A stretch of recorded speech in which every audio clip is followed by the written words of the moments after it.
नेपाल विज्ञान तथा प्रविधि प्रज्ञा प्रतिष्ठान नास्टद्वारा सञ्चालित रेडियो राष्ट्रको रेडियो कान्तिपुरबाट प्रसारण हुने यो विज्ञान प्रविधि रेडियो कार्यक्रम तपाईहरूले हरेक हप्ता शनिबार बिहान यसै समयमा अर्थात् बिहानको 7 बजेदेखि 7:30 बजेसम्म सुन्न सक्नुहुन्छ र यो कार्यक्रम सुन्दै गर्नुहुने सम्पूर्ण श्रोताहरूमा म प्रिय दर्शनको न्यानो नमस्कार। श्रोताहरू, हरेक हप्ताको शनिबार चाहिँ आज पनि हामी 3वटा स्तम्भहरूको साथमा उपस्थित भइसकेका छौँ, जसअनुसार क्रमैसँग वैज्ञानिक जानकारी, विज्ञान र वैज्ञानिकका कुरा र अन्त्यमा तपाईहरूले नै पठाउनुभएका प्रश्नहरूको उत्तर दिने स्तम्भ हुनेछ। तपाईहरूका प्रश्न र हाम्रो उत्तर र कार्यक्रम पनि सुरु गरौँ हाम्रो पहिलो स्तम्भ वैज्ञानिक जानकारीबाट। श्रोताहरू, आज यो वैज्ञानिक जानकारीमा हामीले वैज्ञानिक जोसेफ प्रिस्टले बारे एउटा जानकारी लिएर आएका छौँ, जसलाई प्रस्तुत गर्दै हुनुहुन्छ हाम्रा सहकर्मी मञ्चिता आर्याल भट्टराई। जोसेफ प्रिस्टले अनेक प्रकारका ग्यासहरूको आविष्कार गरेका थिए। अक्सिजन र नाइट्रोजनको आविष्कार पनि उनैले गरेका हुन्। उनको जन्म बेलायतको यर्कशायरमा सन् 1733 मार्च 13 भएको थियो। उनी इङ्ल्यान्डबाट छुट्टिएको एक चर्चको एकीकरण मन्त्री पनि भएका थिए। रसायनशास्त्रका पिता भनेर जानिने यिनी स्कुले जीवनमा भौतिक शास्त्रमा रुचि राख्दथे। उनले विद्युत सम्बन्धी अनुसन्धान गरी विद्युतको इतिहास अर्थात् हिस्ट्री अफ इलेक्ट्रिसिटी पनि लेखे। उनले अक्सिजनको अनुसन्धान गरेर यसले कसरी बल्न सहयोग पुर्याउँछ र यसको श्वास प्रश्वासमा के भूमिका हुन्छ भन्ने जानकारी विश्वलाई दिए। स्विस वैज्ञानिक कार्ल शिलेले सन् 1772 अक्सिजन पत्ता लगाए पनि त्यसको पूर्ण विवरण विश्वलाई दिन सकेका थिएनन्। पछि फ्रान्सेली वैज्ञानिक एन्टोन लेभोइजरले पनि अक्सिजनका बारेमा अनुसन्धान गरेका थिए।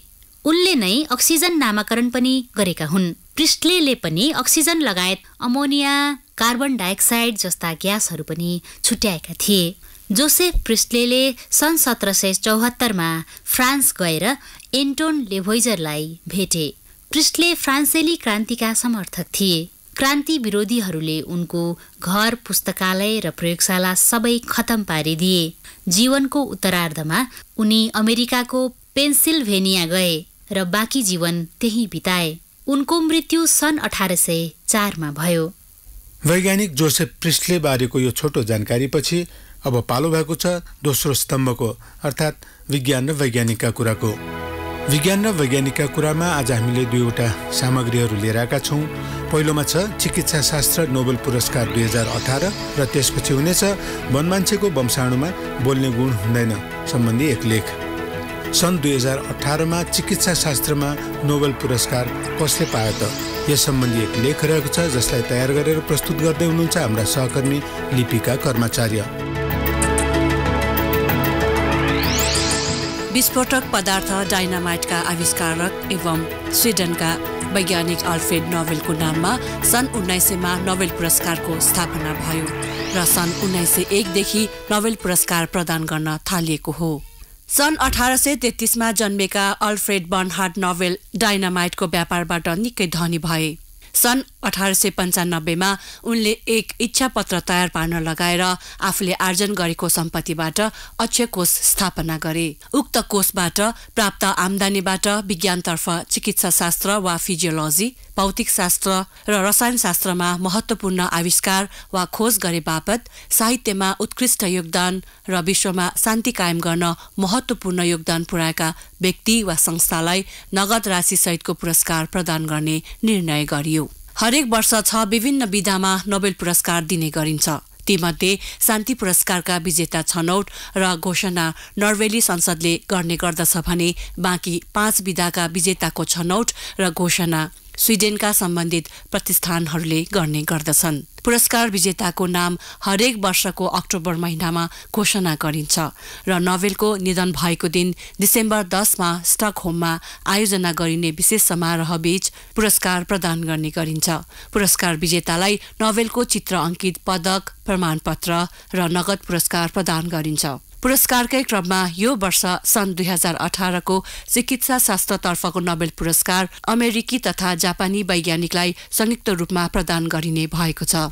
अमेरिकी वैज्ञानिक प्राध्यापक जेम्स पी एलिसन र जापानी वैज्ञानिक प्राध्यापक तासुको होन्जोलाई क्यान्सर विरुद्ध लड्न मानव शरीरको रोग प्रतिरोधात्मक क्षमतालाई कसरी प्रयोग गर्न सकिन्छ भन्ने बारे पत्ता लगाए बापत पुरस्कार दिने निर्णय गरिएको नोबेल समितिले जनाएको छ। उनीहरूले विकास गरेको प्रविधिले छालामा हुने क्यान्सरको अत्याधुनिक उपचारमा सहयोग पुगेको समितिले जनाएको छ। मानव शरीरको रोग प्रतिरोधात्मक क्षमता अर्थात् ह्युमन इम्युन सिस्टमले हामीलाई रोगबाट बचाउने काम गर्दछ। यी दुवै वैज्ञानिकलाई क्यान्सर हुँदा शरीरको इम्युन सिस्टमलाई कमजोर बनाउने PD1 नामक प्रोटिनको खोजका लागि उक्त पुरस्कार दिइएको हो। एलिसन र होन्जोले प्रोटिन निर्माण कार्य बन्द गरी क्यान्सरका कोष तथा ट्युमरलाई आक्रमण गराउने तरिका पत्ता लगाएका छन्। उनीहरूले नेगेटिभ इम्युन रेगुलेसनको माध्यमबाट क्यान्सर रोक्ने तरिका पत्ता लगाएका हुन्। यस उपचारकै कारण नयाँ औषधिको विकास भएका छन्, जसले गर्दा विगतमा उपचारै हुन नसकेका वा भनौं नसक्ने खालका क्यान्सरको पनि उपचार हुन सक्ने आशा गरिएको छ। दुवै वैज्ञानिकले पत्ता लगाएको इम्युन चेक पोइन्ट थेरापीले क्यान्सर उपचारमा क्रान्ति ल्याएको नोबेल पुरस्कार प्रदान गर्ने स्विडिश एकाडेमीले जनाएको छ। सन् 1948 मा अमेरिकाको टेक्सासमा जन्मेका एलिसनले 1973 मा टेक्सास विश्वविद्यालयबाट विद्यावारिधि गरेका हुन्। उनी सन् 2012 देखि टेक्सास विश्वविद्यालयका प्राध्यापक तथा पार्कर इन्स्टिच्युट अफ क्यान्सर इम्युनोथेरापीमा पनि आबद्ध छन्। सन् 1942 मा जापानको क्योटोमा जन्मेका होन्जोले 1975 मा क्योटो विश्वविद्यालयबाट विद्यावारिधि गरेका हुन्। उनी सन् 1984 देखि क्योटो विश्वविद्यालयमा प्राध्यापकका रूपमा कार्यरत छन्। प्राध्यापक एलिसन र प्राध्यापक होन्जोले 90 लाख बराबरको स्विडिश क्रोनर एक आपसमा बाँडेर लिनेछन्। वन मान्छेको वंशाणुमा बोल्ने गुण हुँदैन, यस्तो किन भएको होला? यसै सम्बन्धी एक लेख रहेको छ विज्ञान र वैज्ञानिकका कुराको दोस्रो सामग्रीका रूपमा, र यसलाई पनि तयार गरेर प्रस्तुत गर्दै हुनुहुन्छ हाम्रा सहकर्मी लिपिका कर्मचार्य। मानव जातिको विकास भएको लगभग 5 करोड वर्ष बितिसकेको छ। मानिसका पुर्खाहरू बाँदर भएको कुरा बताइँदै आएको भए तापनि मानिस र बाँदरमा थुप्रै भिन्नताहरू देखिन्छन्। मानवसँग बाँदर भन्दा पनि नजिकको जस्तो देखिने चिम्पान्जी वा वन मान्छेका बारेमा वैज्ञानिकहरूले समान गुणका सम्बन्धमा अध्ययन अनुसन्धान गरिरहेका छन्। झट्ट हेर्दा मानव आकृतिसँग मेल खाने ती वन मान्छेका बारेमा धेरै जानकारी अझै बाहिर आउन बाँकी नै छ। चिडियाघर अथवा संरक्षण क्षेत्रमा गएर हामीले उनीहरूको चालचलन र एक अर्काप्रति देखाएको व्यवहार हेर्यौं भने त्यहाँ मानव सभ्यतालाई पनि चुनौती दिने खालका दृश्यहरू देख्न पाइन्छन्। एकले अर्कालाई गर्ने माया, ममता र कुनै बाह्य आक्रमणलाई गर्ने शैलीले उनीहरू अन्य जनावर भन्दा फरक र विकसित भएको कुराको पुष्टि गर्दछ। जीव विकासको क्रममा मानिस र वन मान्छे अर्थात् एप बीच हाँगा छुटिएको करिब 2 लाख वर्ष भएको अनुमान गरिन्छ। 2 लाख वर्ष अघि एउटा वंशानुगत गुणमा भएको परिवर्तनबाट नै हामी मानिसले साहित्यिक अभिव्यक्त गरी आफ्नो कुरा आदान प्रदान गर्न सक्छौं भने जबकि वन मान्छे अझ पनि भुइँमा हात बजारेर आफ्नो अभिव्यक्ति दिन्छन्। वैज्ञानिकहरूले फक्सपिटु भन्ने वंशानुगत गुण पहिचान गरेका छन्। उक्त वंशानुगत गुणले प्रत्यक्ष भाषासँग सम्बन्ध राख्दछ। अध्ययनबाट वैज्ञानिकहरूले के पत्ता लगाए भने मानिसको प्रोटिनको एमिनो एसिडमा केही परिवर्तन वा भिन्नता पाइयो जुन अरू जनावरहरू जस्तै गुरिल्ला, चिम्पान्जी, ओराङओटाङ र मुसामा भने पाइएन। यही भिन्नताले नै मानिसको मुख, मङ्गाराको बनावट यस्तो किसिमबाट बन्न पुग्यो जसले गर्दा बोलीचाली, शब्द उच्चारण गर्न धेरै सजिलो भएको छ। अन्य जीव जन्तुको बीचमा मानिसलाई चिनाउने प्रमुख तत्त्व भाषा नै भएको कुरा वैज्ञानिक ओल्फ्याङ एनराड ठान्नुहुन्छ। उहाँको अध्ययनबारे बेलायतबाट छापिने नेचर भन्ने विज्ञान पत्रिकामा उल्लेख गरिएको छ। एनराडको भनाइमा सभ्यताको उत्पत्ति नै ज्ञानको देन हुन आएको हो र यसबाट नै संस्कृतिको विकास भएको हो।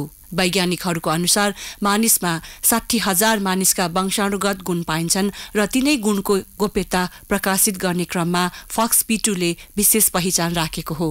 सन् 1990 पछि एउटा बेलायती परिवारको वंशानुगत गुणको बारेमा विस्तृत अध्ययन भएको थियो जसलाई KE संज्ञा दिइएको थियो। त्यस परिवारको 3 पुस्ताको अध्ययन गर्दा आधा जसो परिवारका सदस्यमा भाषा र बोलीचालीमा थुप्रै भिन्नता पाइयो।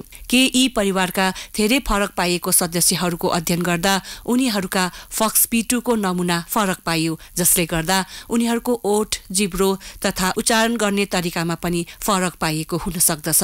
त्यसैले उनीहरूको भाषा तथा व्याकरणको शुद्धतामा कठिनाई महसुस गरियो। अन्य वंशानुगत गुणभन्दा फक्स-पिटूमा बढी कार्यरत हुने गुण भएको हुँदा यसले बोल्न मात्र उपयोगी नभई अरू जस्तै फोक्सो तथा मस्तिष्कको बनावटमा विकास गर्न मद्दत गर्दछ। एनराडको भनाइमा 80,000 वर्षको अन्तरालमा मानिसमा हुने फक्स-पिटू वंशानुगत गुणमा पनि फरक भएको अनुमान गरिएको छ। यही समयको अन्तरालमा नै आधुनिक मानवको भित्री स्वरूपको विकास भयो, जसको कारणले मानिसको सभ्यताको विविधीकरण तथा विकासमा भाषाले महत्त्वपूर्ण भूमिका खेलेको पाइन्छ। विभिन्न किसिमका बोल्ने शैली, प्राचीन भाषा र बोलीचालीले अवशेष समेत समेटेकोबाट हामीले उहिलेका विकासका अवधारणाहरू कसरी भयो भन्ने अड्कल लगाउन सक्छौं।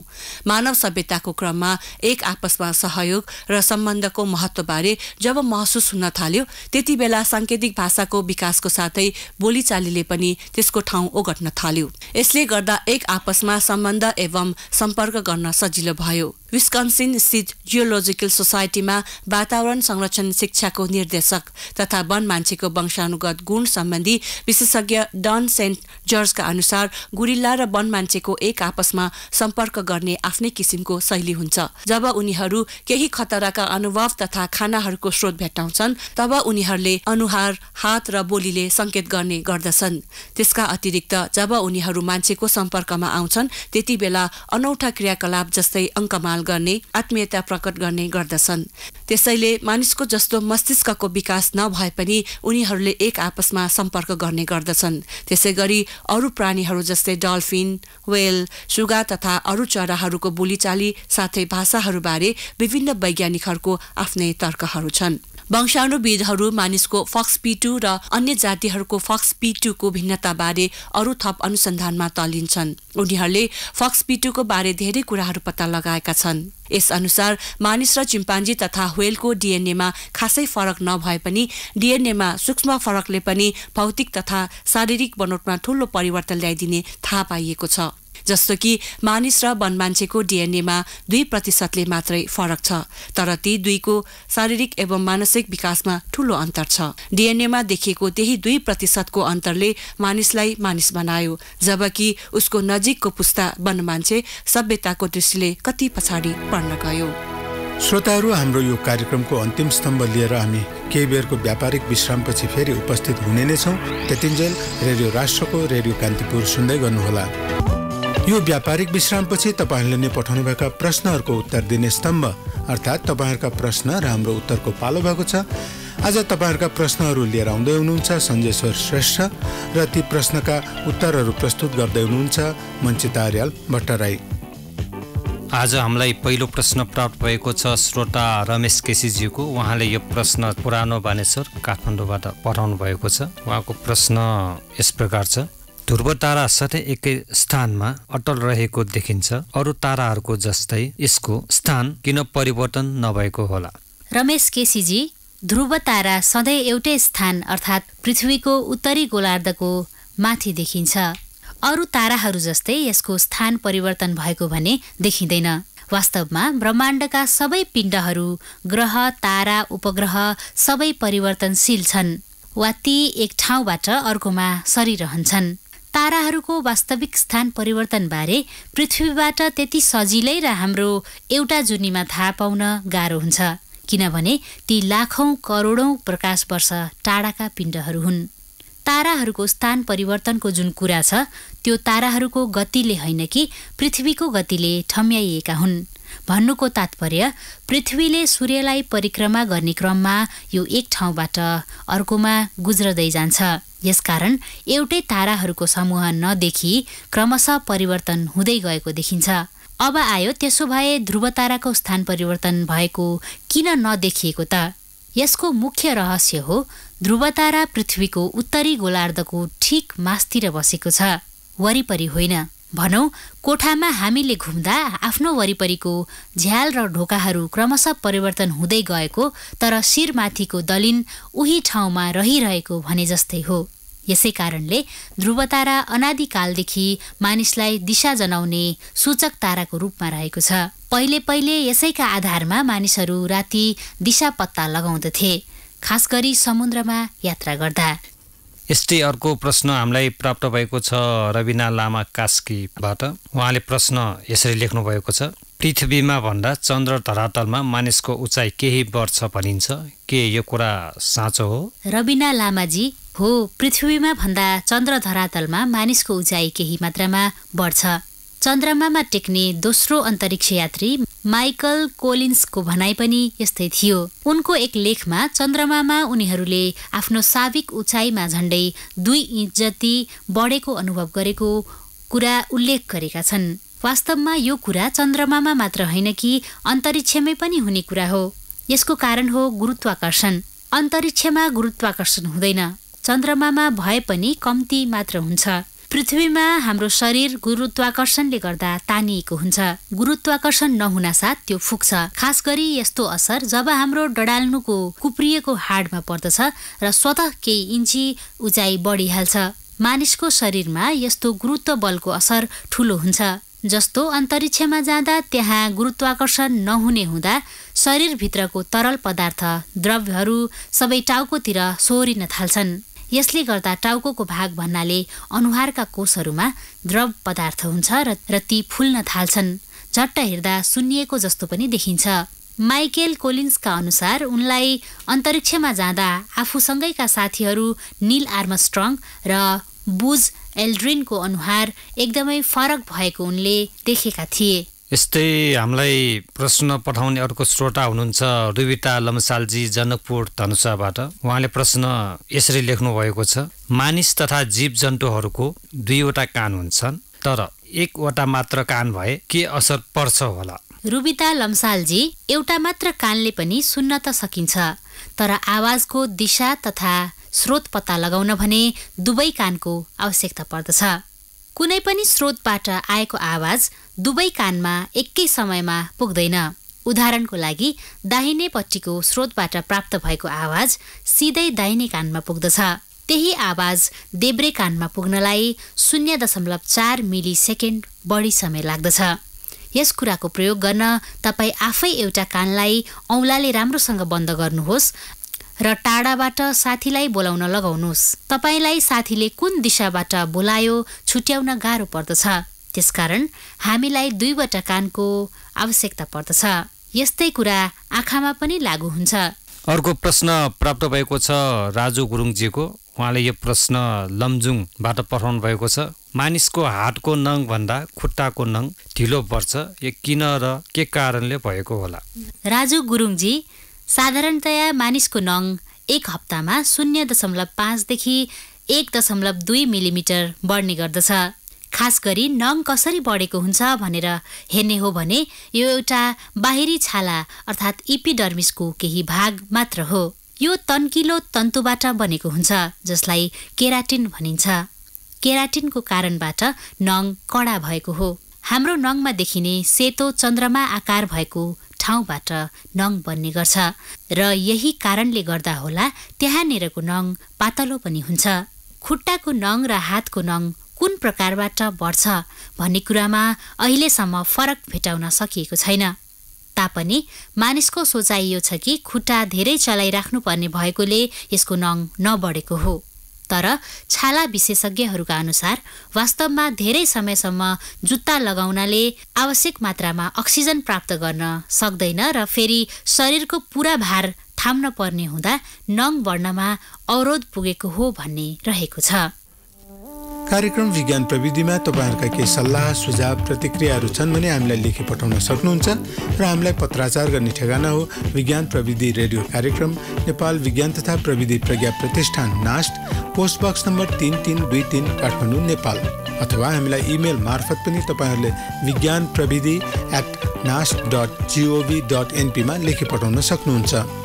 हवस् त आजलाई कार्यक्रम पनि यति नै र रेडियो राष्ट्रको रेडियो कान्तिपुर मार्फत प्रसारण हुने यो कार्यक्रम लिएर हामी अर्को शनिबार बिहान 7 बजे फेरि उपस्थित हुने नै छौँ। तबसम्मको लागि नास्टका सम्पूर्ण रेडियो कार्यक्रम युनिट बिदा माग्दछौँ। तपाईहरुको आजको दिन सदाको चाहिँ शुभ रहोस्।